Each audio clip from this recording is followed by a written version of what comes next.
Good morning. Today I will be doing rationalization in Layer 2. Number one is the question is a city has experienced a rise in petty crimes and complaints from residents. The police chief decides to hold regular meetings with community leaders and encourages officers to patrol on foot to build trust. Which policing model is applied? So it talks about, pinag-usapan dito yung rise in petty crimes and complaints from residents. So the answer is A. Traditional policing. B. Community-oriented policing. C. Intelligence-led policing. And D. Problem-oriented policing. So, answer dito is letter B.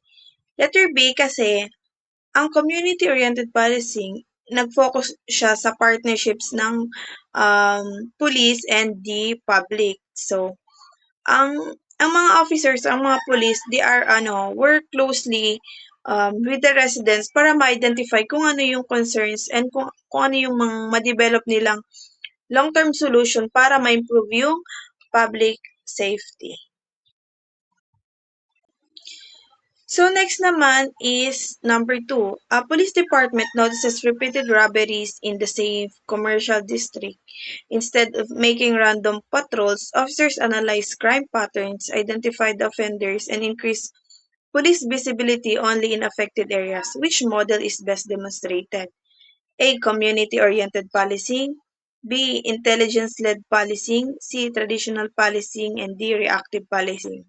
So the answer, ang hinanap dito is nag-commit siya yung police department naka-receive siya ng notice nga ang robbery daw is repeated robberies. So in order para malaman or para malocate yung mga criminals, so answer dito is Bravo. Why Bravo? Kasi ang intelligence-led policing is nag-rely siya sa crime and data analysis para mag-guide yung police operations. O kung ano yung mga resources na ma-direct sila toward the high-risk location ng mga offenders para sa yung greater effectiveness na magawa nila sa operation. So next naman is number 3. A neighbor reports frequent vandalism near a public park. Police officers work with local officials to improve lighting, install security cameras, and organize youth activities instead of relying solely on arrest. Which policing model is illustrated? A. Problem-oriented. B. Traditional policing. C. Reactive policing. And D. Random patrol. So, yung hinanap dito, yung clue word dito is frequent vandalism near a public park. So, yun yung problema. Then, yung police officers, kailangan nila mag-install ng mga lightning para malaman nila or ma-deter nila yung mga krimen. So, yung answer dito is A. Problem-oriented policing. B. Traditional policing.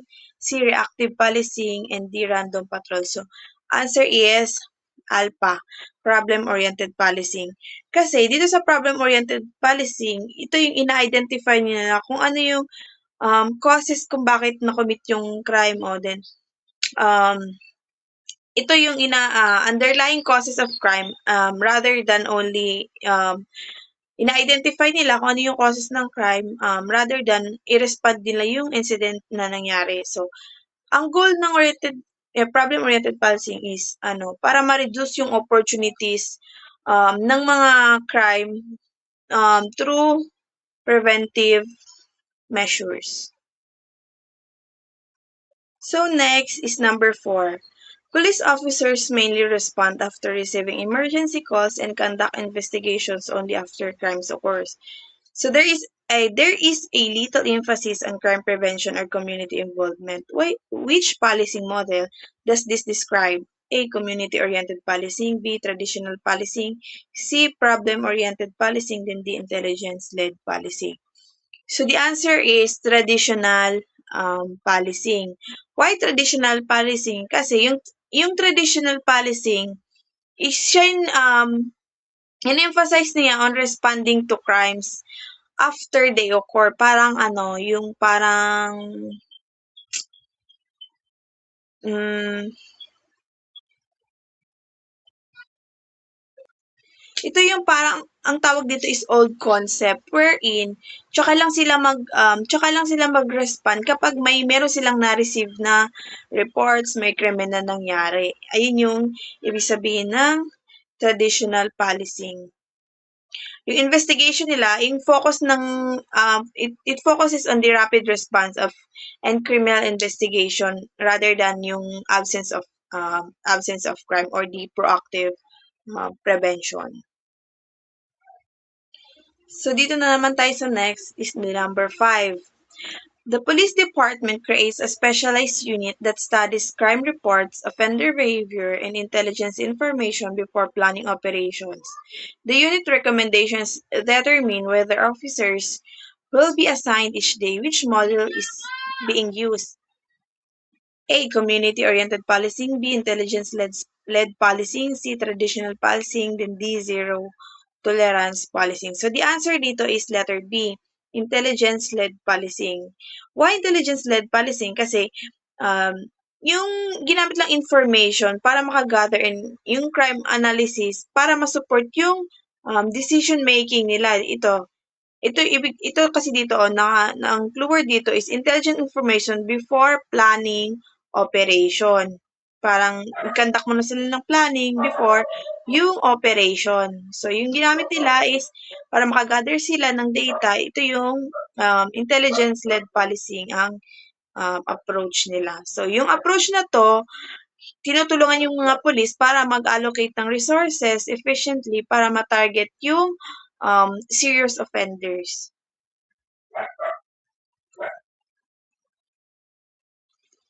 So next naman is number 6. Residents actively participate in neighborhood watch programs and regularly communicate with local police officers about suspicious activities. Officers also attend community meetings to strengthen public trust. Which policy model is best represented? A. Community-oriented policing. B. Traditional policing. C. Reactive policing. And D. Military policing. So the answer here is community-oriented policing. So letter A. Ito kasi dito, residents actively participate in neighborhood watch program. So why community-oriented policing? Wherein kasi um, ito, yung policy na to, nag-promote ng cooperation between the police and the citizens. So, mutual trust and shared responsibility para matulungan nila ma-prevent yung crime at saka para ma-improve yung quality ng buhay doon sa isang community. So, next naman is number 7. A police department studies why traffic accidents frequently occur at a specific intersection after identifying poor road design as the cause. Officers coordinate with engineers to improve traffic signs and road markings. Which policing model is applied? So dito naman, ang police department daw, ni-study niya bakit um, yung traffic accident na frequently occur sa isang specific intersection. So, hinanap dito yung cause. Yung cause kung bakit nagkaroon ng frequent traffic accident. So, ano daw yung policing model na in-apply dito? So, the answer is alpha. Why problem-oriented policing? Kasi, yun nga sabi ko, ina-identify niya kung ano yung root causes kung bakit nagre-occur yung problem. Instead of repeatedly responding to incident, ang police work with other agencies para ma-create yung lasting solutions. So next naman is number 8. Police commanders assign more officers to locations where crime statistics show a high risk of robbery during weekends. Their decisions are based on reports and crime mapping rather than routine schedules. Which models is demonstrated? A. Intelligence-led policing. B. Community oriented policing, C, traditional policing, then D, preventive patrol. So the answer here is intelligence policing. Why intelligence-led policing? Kasi ang intelligence-led policing, nakadepende siya kung ano yung mga nag-gather na data, kung ano yung mga crime analysis, and kung ano yung mga information para mag-guide yung, yung police deployment. Um, ito din para ma-improve yung efficiency by focusing on areas which has the greatest need para ma-focus yung isang area kung saan talaga yung um, may kailangan or may mga matinding kailangan na community. So, dito naman tayo sa number 9. Police officers regularly visit schools to educate students about crime prevention and establish positive relationship with teachers and parents. Their goal is to prevent juvenile delinquency before offenses occur, which policing model is shown. So dito, walang problem, wala kang makitang problem sa question. Ang tanong lang dito yung police officer daw, they gather regularly visit sa school para ma-educate yung mga students. So yung answer dito is the community-oriented policing, letter B. Bakit community-oriented policing? Kasi gaya ng sinabi ko, ito yung in-encourage ng mga in-encourage yung sa policing na to, in-encourage yung partnership between law enforcement and the community institutions. Ito yun, such as schools, yun, education, and cooperation daw. Makatulong para ma-reduce yung krimen, para ma-build yung public confidence. So next naman is number 10 na tayo. A police chief instruct officers to identify recurring burglary cases, examine the factors contributing to them, and implement preventive measures with homeowners and local officials. The strategy emphasizes involving the problem rather than making repeated arrests. Which policy model is this? So the answer here is A, intelligence-led policing, B, problem-oriented policing, C, traditional policing, then D, reactive policing. So the answer here is letter B, problem-oriented policing. Why problem-oriented policing? Kasi ito is hinahanap niya parang seeks to eliminate the condition that allow the crime to occur. So hinanap dito yung ina-identify dito yung recurring na burglary cases para ma-examine yung mga factors kung ano yung nag-contribute kung bakit na-commit yung crime na yun. So, by addressing the root causes, yung police, ma-achieve niya yung long-term reduction in criminal activity. So, number 11 naman tayo. A police department has limited officers available for patrol. Instead of assigning them equally throughout the city, the chief uses crime statistic and intelligence reports to deploy officers in areas with the highest crime rates. Which policy model is being practiced? A, community-oriented policing, B, traditional policing, C, intelligence-led policing, and D, problem-oriented policing. So the answer is letter C. Why intelligence-led policing? Kasi uses crime analysis nga para and intelligence para mag-guide yung police department sa operation. Yung model na to, inalaw niyo yung police agencies para ma-maximize yung limited resources. Tapos yung focus niya is on high-risk location and offenders. So next naman is number 12. Residents frequently complain about illegal gambling in their neighborhood. Police officers met with the community leaders, encouraged citizens to report suspicious activities, and organize awareness campaigns to discourage illegal gambling. Which policy model best fits in this situation? A, community-oriented policing, B, traditional policing, C, zero tolerance policing, and D, intelligence-led policing. So the answer here is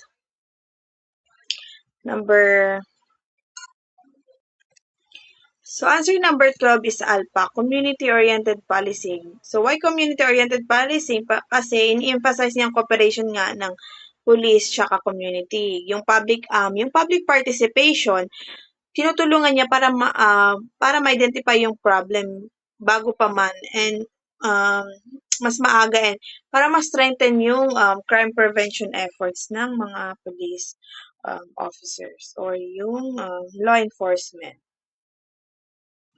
So number 13, a city has recurring incidents of theft inside a public market. Police officers conduct research, interview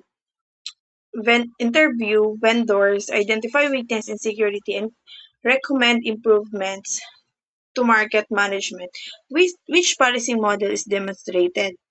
A. Traditional. B. Community. C. Problem-oriented. And D. Military policy. So the answer is problem-oriented policing. Why problem-oriented? Yun nga, yung focus niya is analyzing recurring crime problems and addressing the underlying causes. Parang yung root causes ng crime. Ang objective dito is para ma-prevent yung future incident rather than simply responding after crime occurred. Ito, para ma-prevent yung mga future incidents.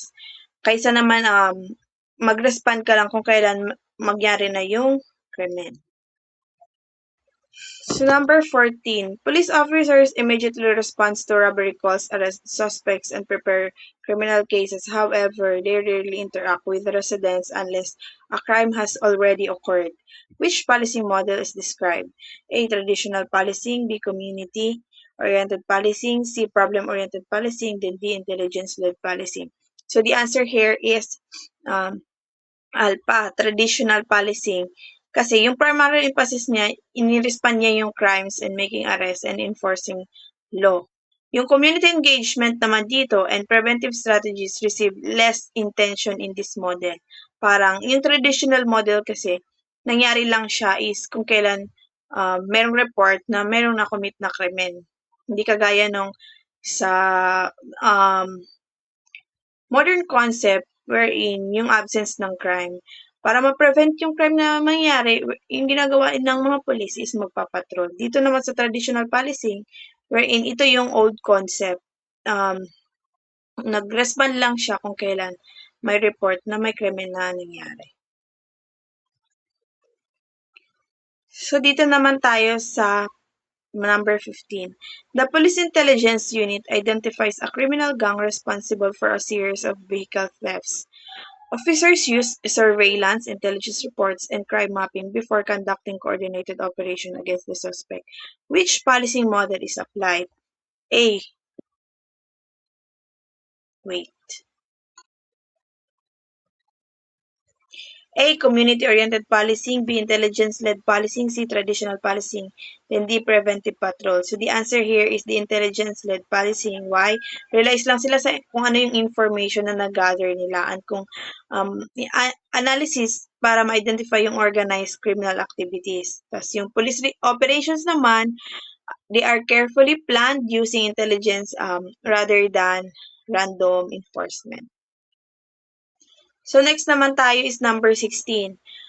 Police officers regularly organize seminars on crime prevention, participate in barangay meetings, and encourage citizens to report suspicious persons.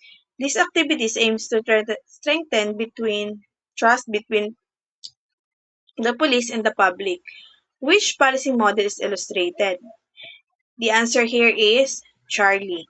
Community-oriented policing. Why community? Kasi i-promotes niya or para ma-promote yung strong relationship between police officers and the community. Ang active involvement ng citizens is para ma-improve yung safety ng public and para ma-encourage yung mga crime prevention. So next naman tayo is number 17. A neighborhood repeatedly experiences motorcycle thefts near a transport terminal. Instead of increasing arrests alone, the police coordinate with local officials to improve lighting, install CCTV cameras, and regulate parking areas. Which policy model is being used? So the answer here is Charlie, the problem-oriented.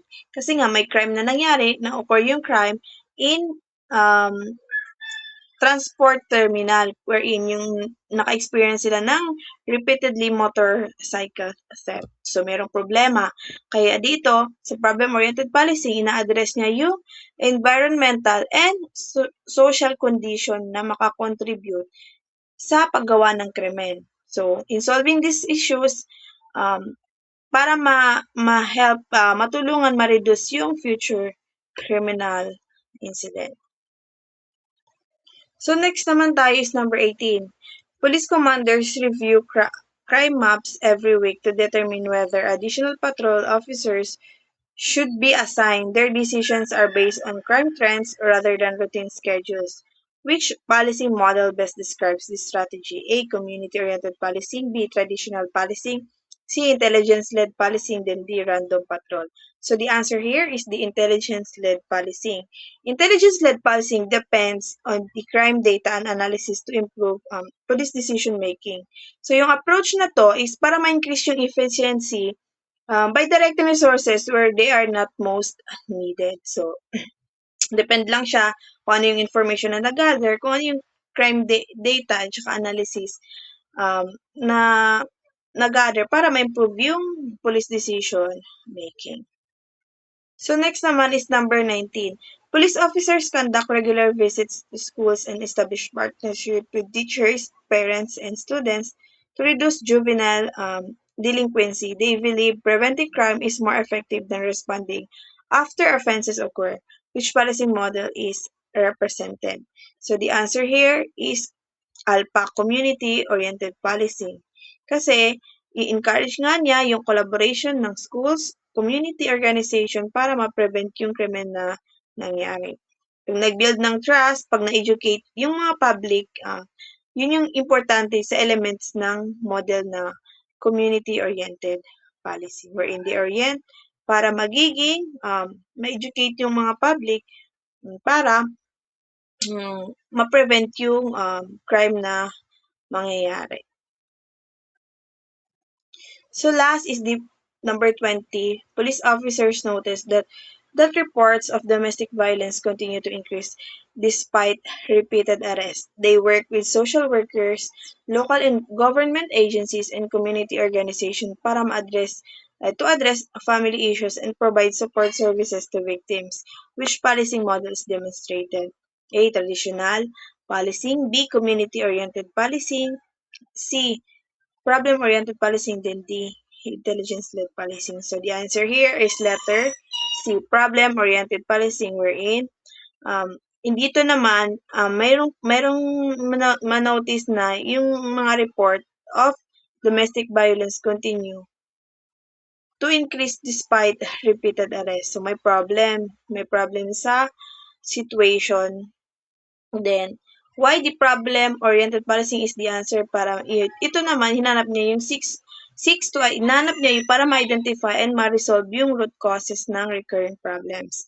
By working with the other agencies, police can create long-term solution to reduce repeated incidents. So, yung ginawa ng police, maghanap siya ng long-term solution with other agencies, makipag-coordinate, makipag-collaborate with other agencies para ma-reduce yung mga repeat incidents.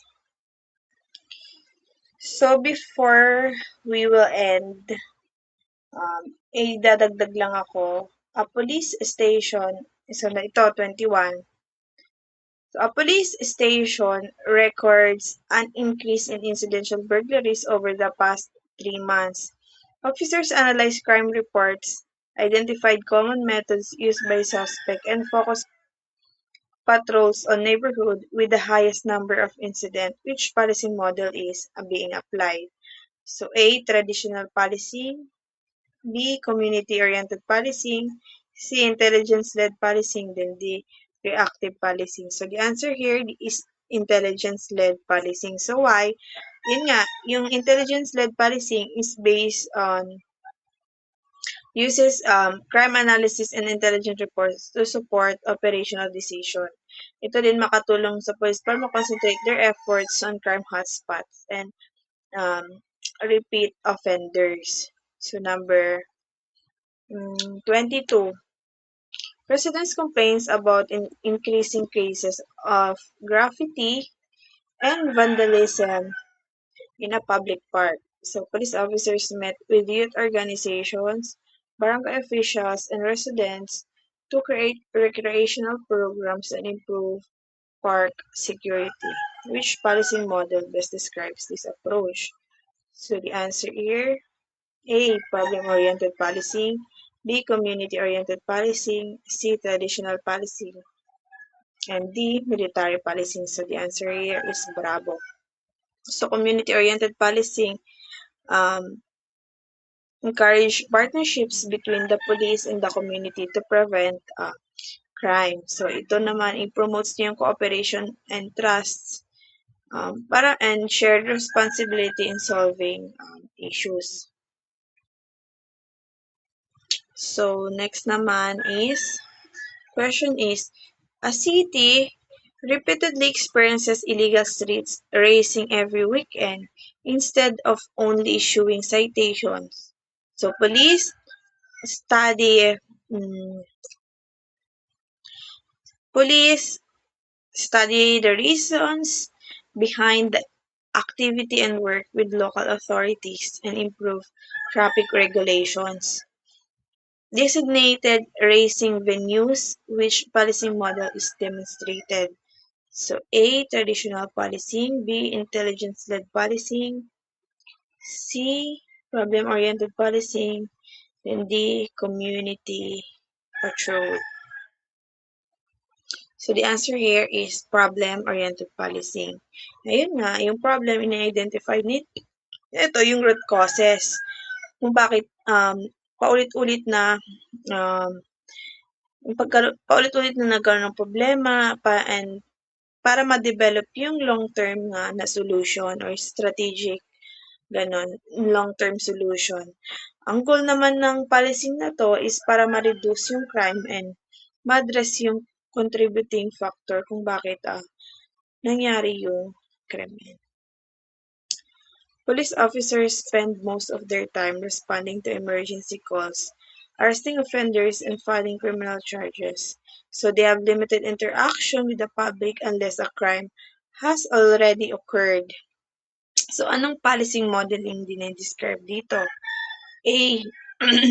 Community oriented policing, B. Traditional policing, C. Problem oriented, and D. Intelligence led policing. So answer here is traditional policing. Traditional policing dito emphasizes ng law enforcement into rapid response and criminal investigation. Ito daw, it is generally reactive rather than preventive. So, next naman is a police intelligence unit identified several repeat offenders responsible for organized robbery cases, surveillance, and intelligence gathering are conducted before officers launch coordinated operations against the suspect. So which policing model is illustrated? A. Community-oriented policing, B. Problem-oriented policing, C. Intelligence-led policing, and D. Traditional policing. So the answer here is Charlie. Intelligence-led policing. Why intelligence-led policing? Kasi it relies on collecting information and analyzing data. So yung strategy na to, it allows police para ma-prevent yung crime through informed decision making. This is more on analysis. So next naman is police officers organize monthly meetings with homeowners associations to discuss neighborhood safety concerns. Citizens are encouraged to participate in crime prevention programs and immediately report suspicious activities. Which policing model is best represented? So the answer here is A. Community-oriented policing, B. Traditional policing, C. Intelligence-led policing, and D. Reactive policing.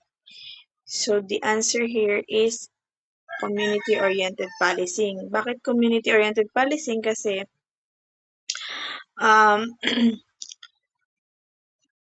ito yung para ma-build nga yung trust and yung cooperation ng police officers in the community. So, yung pagiging active citizen mo in participation para ma-strengthen yung crime prevention and efforts, and public safety. So, um, last one is a police department notices repeated thefts inside a shopping mall. Officers conducted a detailed analysis of these incidents and recommend installing additional CCTV cameras, increasing security personnel, and redesigning entry and exits points. Which policy model is applied? Ito, traditional, intelligence, problem-oriented, and community-oriented. So the answer here is problem-oriented. Bakit? Ito nga yung para ma-eliminate yung cause and recurring na nangyayaring krimen. So may problema dito sa policy na to where emphasize niya yung prevention para ma-improve yung conditions, para ma-contribute, emphasizes prevention by improving condition that yung makakontribute to criminal activity. So, and that's all. Thank you.